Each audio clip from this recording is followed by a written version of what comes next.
All right. I'm a prophet. So we're picking it up here. PH. Basically, part 3, we're going to market. We are going to market. Always going to market. Yes. So you do all these things, you hope right. Then it's time, John. Like to Bruce unveil, Buffer says, you know? yeah, to unveil your product to the marketplace. Yeah. What's the? I'm trying to remember because we pre-sold for about a month. Yes. Right.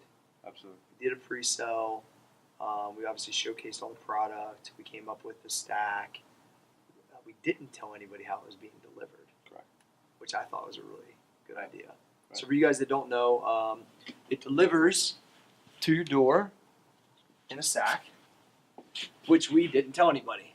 So we had pre-order of products, and we obviously told them about the stack model where they could build any 3 at that time, plus a free T-shirt for $100. Right. And the amount of these that hit social media was crazy. Right.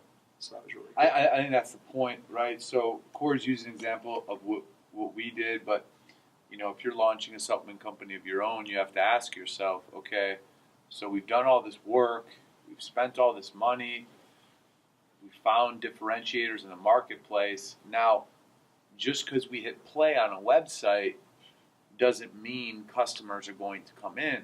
So what is going to be our strategy on awareness? And I don't want to say that's the toughest part, but it might be the toughest part because your strategy has to all connect. And because we live in this, you know, e-based, online-based economy, where social media feeds into websites, feeds into all kinds of different digital and visual media, all these things have to connect. So again, if we're going to use that as an example, think about just sending out 20 orders and us knowing that because that's so different, the odds of that going, just because we understand how people react on social media, the odds of that going up onto their feed was very high. That's free marketing. That's free awareness. So just little things like this are part of a broader strategy. I'm not saying they're the strategy, but you have to have many pieces like this to create awareness that you're not always paying for. And that's the trick, right? Anyone can pay for a big influencer. But if you don't have that kind of money, you have to get crafty and you have to come up with ways by understanding culture to get people to share what you're doing so the word gets out. You got figured no one posts their box on their social media. No, they throw it out. They throw it out.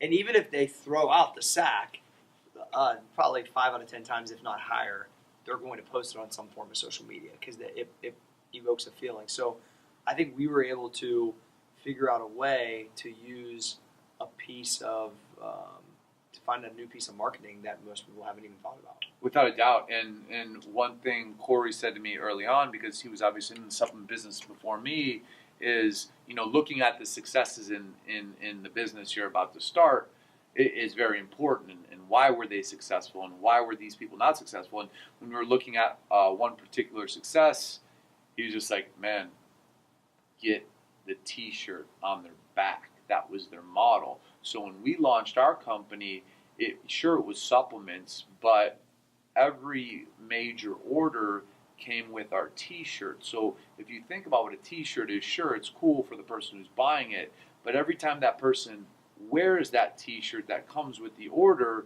they're marketing your product, they're marketing your brand, and that's indirect marketing, but that's part of a broader strategy because as we infest the country and eventually infest the world, right, with orders, those shirts are going on people's backs and people are seeing the Max Effort name, and that again is part of a strategy in relation to getting the word out.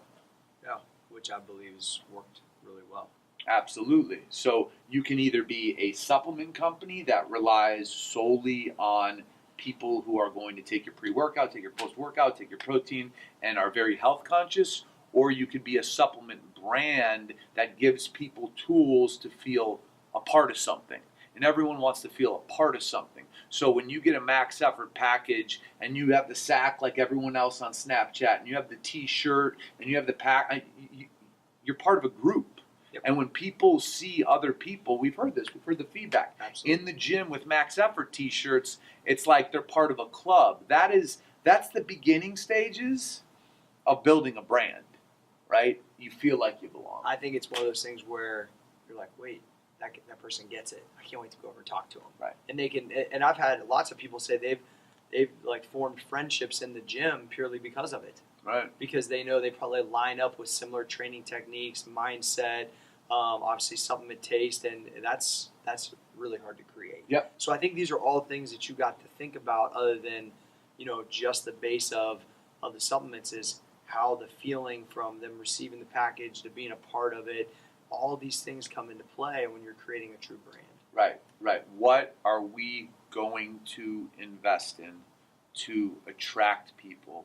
And once we decide what we're going to invest in to attract people, how do we deploy that? How do we use that? And how do we track that? I think that's right.